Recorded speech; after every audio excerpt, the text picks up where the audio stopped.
What's up, venture capitalists, founders, and the entrepreneur curious? You've made it, and you're here. It's Venture Daily with me, Peter Saddington, guys. What's up? I hope you are having a wonderful Tuesday morning. It is great to be a part of your day. For many of you, it's the beginning of your day because lots of you guys like to listen to me on the road. So if you're listening to us through Spotify or Apple iTunes or Google Podcasts, I'm glad you're here, guys. We have a great show for you today. We're going to be covering 4 news bits, which usually we only cover 3, but we're covering 4 today. We're going to be talking about them self-driving vans and Huawei and 5G rollout. Could that be something? Could there be some constraints to 5G and rolling them out in Europe? As well as we've already covered in a previous episode about the .org issues coming up, going private, and it seems like the battle is deepening here. As well as we once again realize for our last news bit today, we once again realize that senators and individuals in Congress, in our legislative branches, they're just human, just like us. And in many ways, they don't care about policies. Because at the end of the day, because senators are just like us, they're going to do whatever they want to do. Self-interest, baby. So let's get into that. Then we're going to be talking about the venture deals for today, obviously. We always want to see where the money is going and where the money is flowing. And then we will go on to the final word. The final word, and we're going to be talking a little bit about crypto. Is crypto the counterculture of the future? Thanks, guys, for joining me in Venture Daily. I just love being part of your morning and part of your day. Smash the like button. Let people know. Share it out. Tweet it out. Oh, and by the way, I forgot.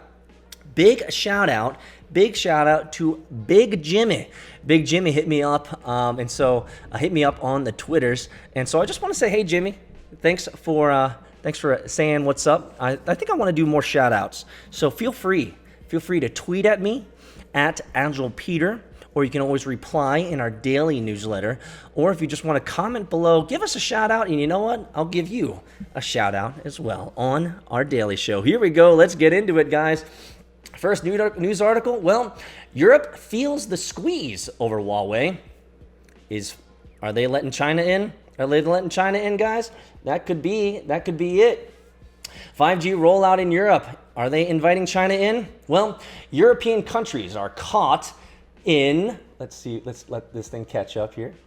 European countries are caught in the campaigns from the US and China over whether to let equipment made by Chinese manufacturer Huawei into their 5G networks. So why did this matter? Well, it's a damned if you do, damned if you don't choice that could leave Europe alienating a major trading partner either way. So what's driving this news? Well, Germany is equivocating, with China threatening to close off a key market to German auto exports if the country blocks out Huawei, while the US is exerting pressure of its own. A German decision is expected soon, but for now, Germany and other Europe nations are offering highly ambiguous statements. Representative Jim Banks, who is a Republican, independent Republican, on Tuesday introduced a bill that would prevent the U.S. intelligence sharing with any country that uses Huawei gear to help build its 5G network. Huawei CEO Ren Zhengfei spoke on Davos on Tuesday, aiming to downplay the threat his company poses and at the same time invest in that company that is fully prepared to withstand any further U.S. attacks on its business. The company is already largely prohibited from doing business in the U.S. and faces severe limits on using U.S. components and services. So what's some background here? Well, Huawei is in the spotlight for a variety of reasons. First, security insiders and industry experts are concerned that Huawei equipment might be compromised by the Chinese government. Secondly, Huawei has become a flashpoint in the border U.S.-China trade talks as both sides seek a favorable deal. Huawei executives have urged the U.S. not to conflate the two issues and to mitigate any security risks through a set of rules. So what are they saying? Well, even if it's a political battle drawn into a broader bigger battle, Huawei has made considerable technical progress, according to one tech executive. Siemens CEO Joe Kraser said that at Davos panel this last week that his company had tested gear from all the 5G equipment vendors and found Huawei had a technological edge. Quote, Whether we like it or not, they are a year or two ahead. Well, that's a bold finding, my friends. Historically, Huawei's strength has been offering telecom gear at a lower cost than comparable rivals. But Ericsson CTO Eric Utken, in an interview with Axios, touted his own company as far ahead of the competition when it comes to pure 5G technology. But Ukiden said that regardless of who's winning the 5G tech race, uncertainty over the rules of 5G road has harmed business. Quote, one thing that people may not realize is that in some cases, the geopolitics are just slowing down 5G development as a whole, unfortunately, he said. So what's the big picture? Well, when it comes to the US and China tensions and the emergence of 5G has been key topics at this week's World Economic Forum. Both issues affect nearly every country and company. Could be a big deal, guys. Could be a big deal. One of the things that I'm almost never seeing, now you can put on your conspiracy hats if you'd like here. Right? You want to put on your conspiracy hats? Could be. Let's get into it, guys. One of the things that I'm never seeing when it comes to these conversations at these types of world economic forums is the harm, the potential harm that 5G has.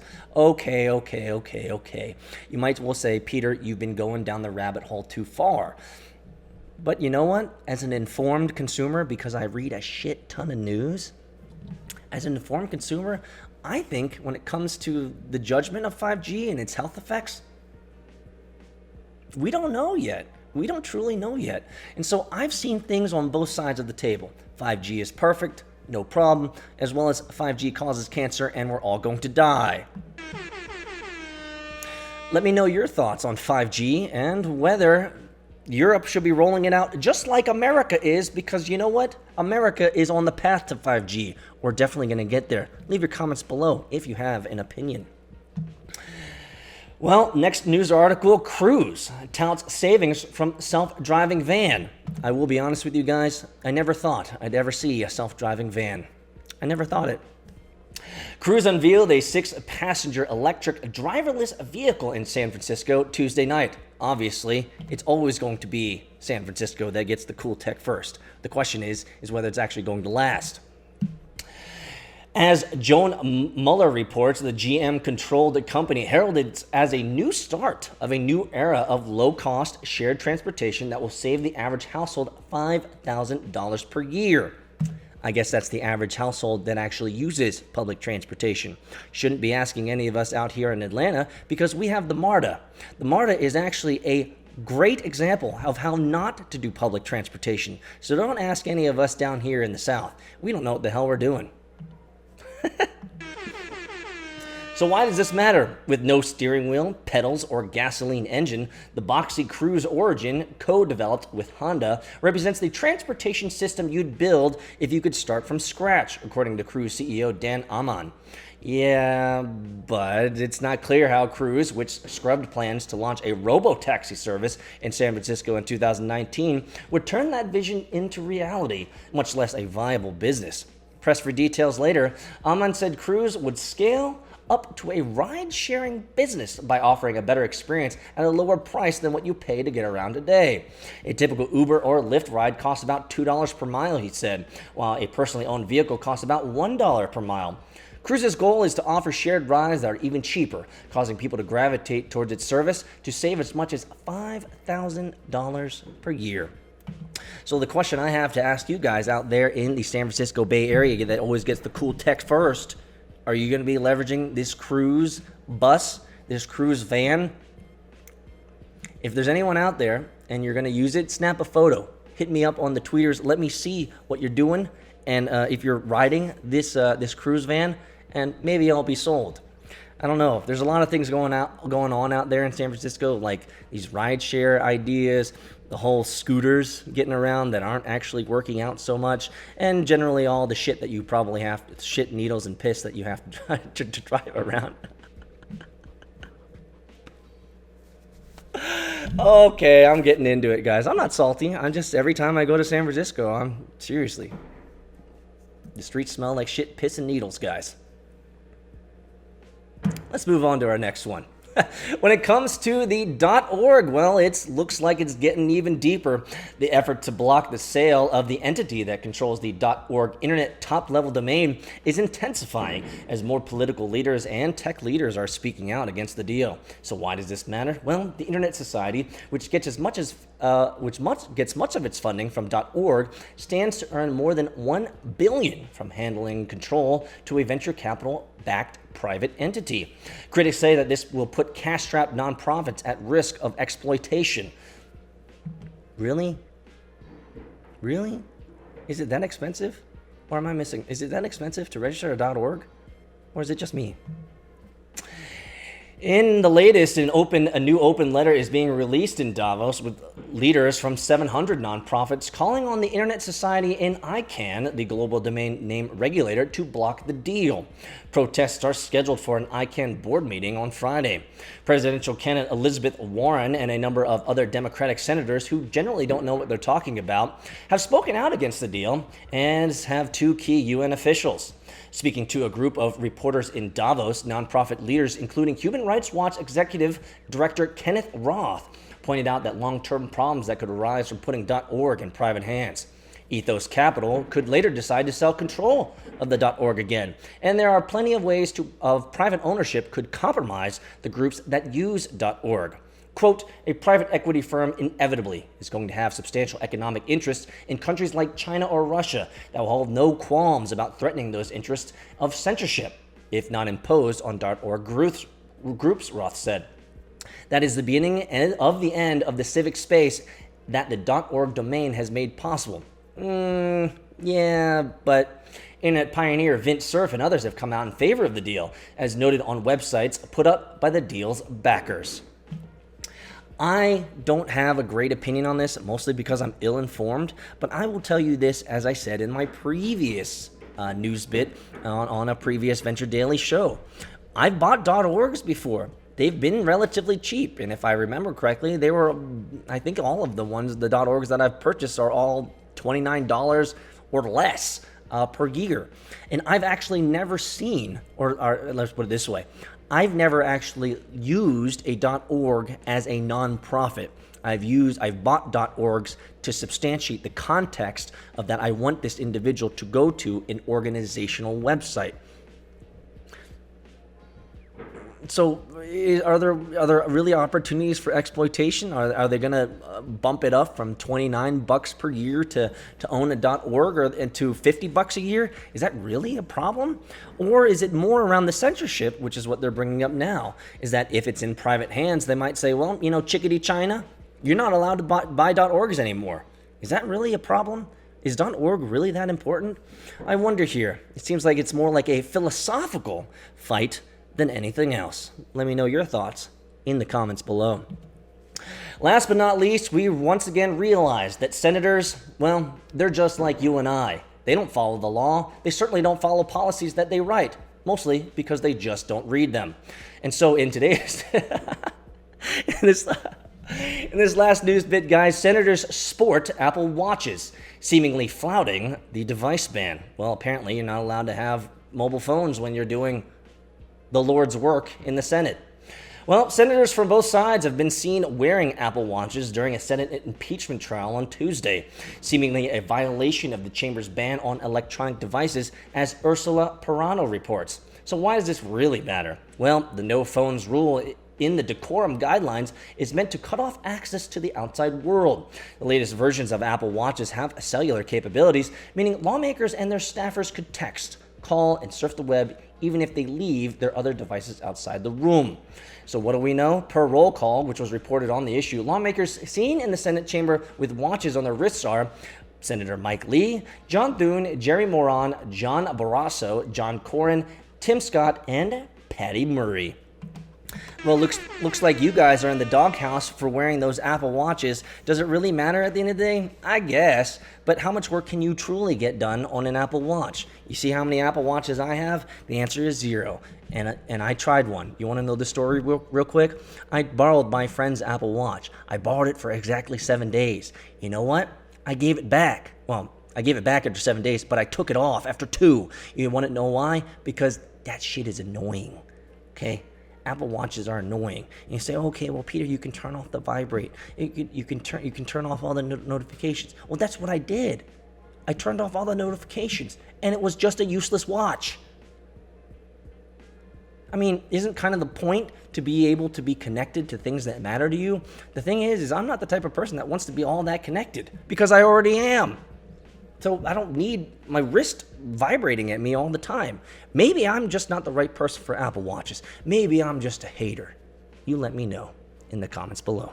True startup story, guys. You got it. Your company just got seed round financed. Congratulations. You're going to the moon. But now you have to scale.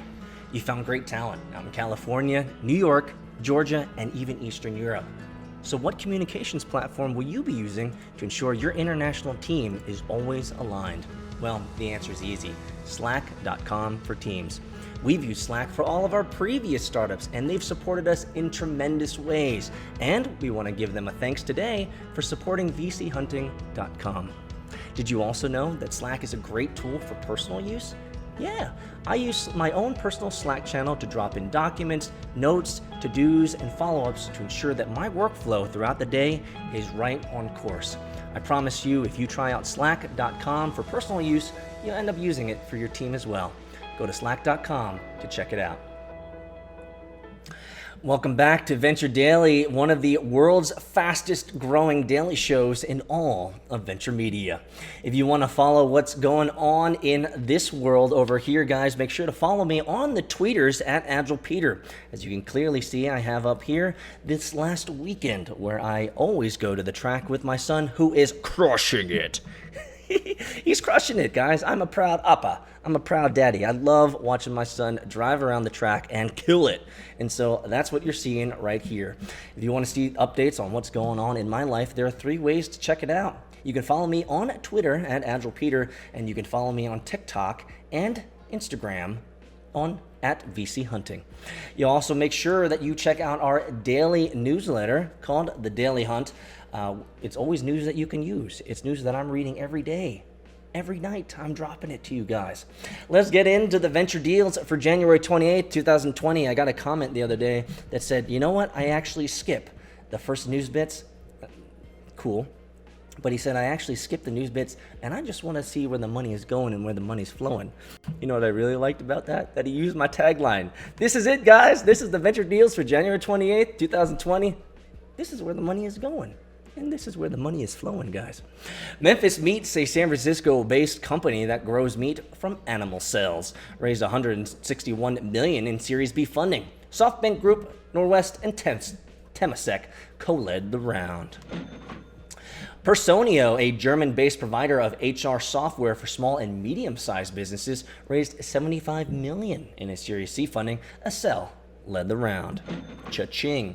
Loom Apps, a France-based social intranet for the enterprise, raised $70 million in Series C funding. Goldman Sachs Growth led the round. SysDig Inc., a San Francisco-based developer of network and application monitoring software solutions, raised $70 million in Series E funding. Insight Partners led the round. Liberis Group, a UK-based fintech focused on small business finance, raised $42 million in funding. FTV Capital led the round. Flowcast, a Sherman Oaks, California-based provider of close management software for accountants, raised $40 million in Series C funding. Norwest Venture Partners led the round.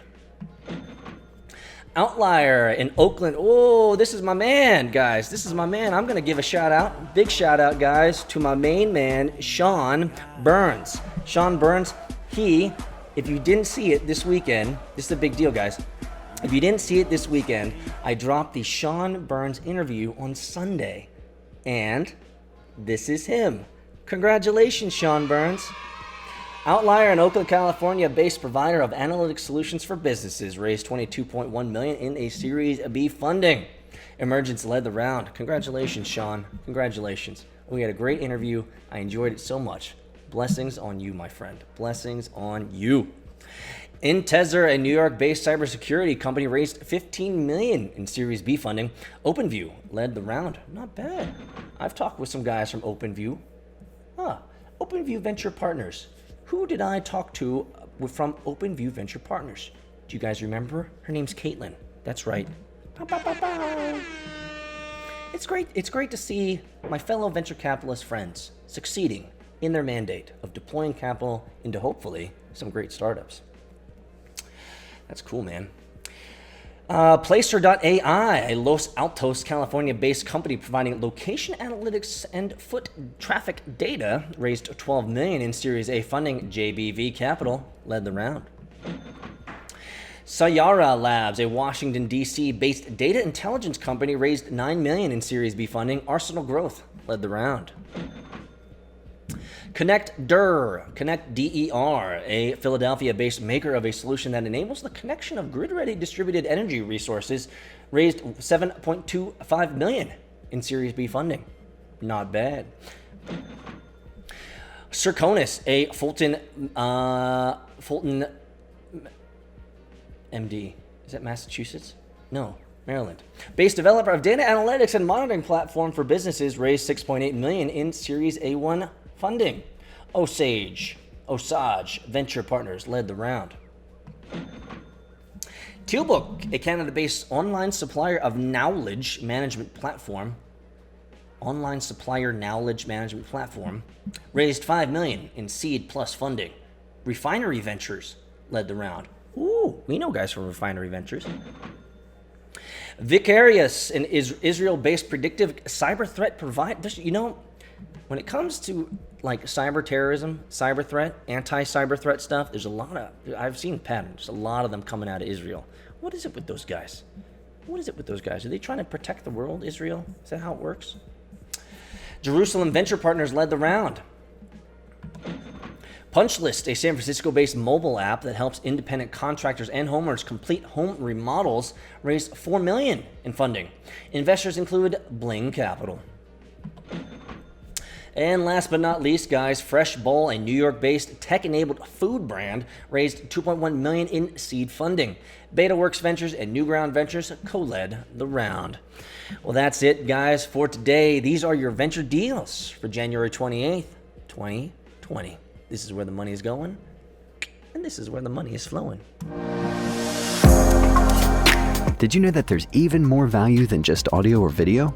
Follow us on Twitter, Instagram, TikTok at VC Hunting, and make sure to sign up for the VC Hunting newsletter, where you'll be able to get weekly news on venture capital, startups, founder stories, and the occasional wisdom extracted from Peter's brain. Go to vchunting.com to sign up. And now, back to the episode.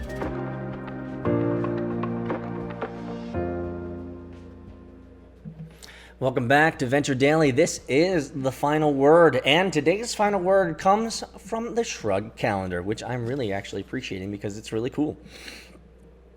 Today's comes from Jessica Verrilli. Jessica Verrilli, she says, quote, Silicon Valley used to be a counterculture.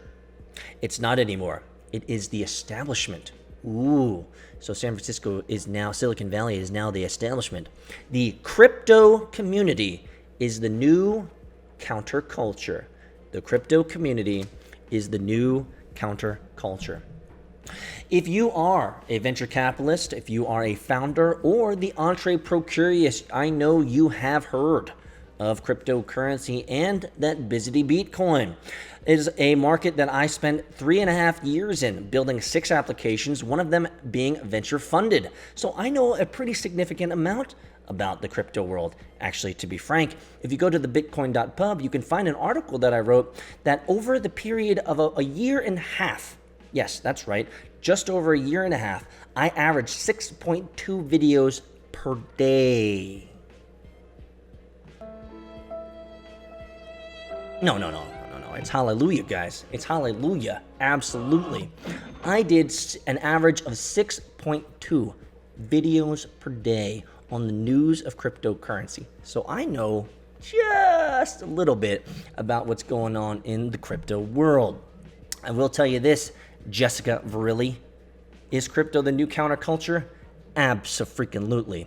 The people that I've met in the cryptocurrency world are some of the best people on the planet, some of the biggest innovators, some of the biggest vision casters. Some individuals are so crazy and so awesome that they're willing to do amazing, outlandish things to seek out and execute on their dreams.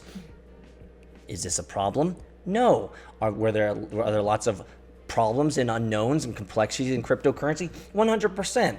Are there lots of landmines and scams out there in cryptocurrency? 100% as well. But there's some great people there. And let's get back to this context here. Is crypto the counterculture? 100%. The cryptocurrency community should be one of those particular markets that you should always have your eyes on. The reason being, they're leading the charge. They're fighting the good fight. And in many ways, because of their worldviews and philosophy, they're actually fighting big government, censorship, free speech. They're fighting for equality of rights for everyone, equality of not outcome, but of equality of opportunity for everyone. One of the great things about decentralization and the whole ideas around Bitcoin and cryptocurrency is that everyone has their own sovereignty over their own value. It's a new paradigm shift. It's a liberating paradigm shift that you no longer have to rely on banks or financial institutions. You can actually manage your own money and have access to your own money all the time. The whole philosophy behind decentralization is moving away from centralized control of entities, your personal information, your personal identity, and especially your money. Follow the cryptocurrency world. Are they counterculture? 100%. They're the ones leading the charge, the bleeding edge of technology. And in my opinion, as Bitcoin grows, because Bitcoin is a protocol, just like the internet is growing, expanding every day to every corner of the globe. Is Bitcoin a protocol? 100%. Bitcoin is also expanding every day to every corner of the globe. And so the question you have to ask yourself, before 2140, when the last Bitcoin is mined, the question you have to ask yourself is, why don't you have one? Why don't you have one? I've interviewed great people like Tim Draper. Check out that interview where he says in the next couple years, 2022 to 2023, he sees one Bitcoin becoming $250,000. Now, there's another crazy man out there. His name is John McAfee, who I've interviewed 4 times. That's right, 4 times I've interviewed him. And he says it's going to go to $1 million. Is he going to eat something if it doesn't happen? Potentially. If you don't know what I'm talking about, you probably should type in John McAfee, eat something, Bitcoin. And you'll find out exactly what he's going to be eating if it doesn't hit $1 million. It's fascinating to me how technologically savvy and how technologically progressive and how so many people in the technology world, VCs, founders, the entrepreneur curious, know about this stuff, but they haven't spent enough time investing in it, or rather investing time to learn about it. I am super pro Bitcoin. I'm super pro cryptocurrency. I am a big fan of it. I believe it's going to fundamentally change the world in the future. So, is there anyone that you should be following when it comes to counterculture? It should be the crypto heads. I used to be one, but now I'm focused on the venture capital world and founder world, leveling them up. So let me know your thoughts in the comments below, or reply to my daily newsletter, or tweet at me at AgilePeter. Let me know your thoughts. Is cryptocurrency the counterculture? Are these the people that we should be following? And maybe the ones that are going to end up leading us to the promised land, away from centralized entities controlling our lives? Could be. Could not be. You decide. I love this, guys. This is fun. Have a great day, and I'll see you tomorrow.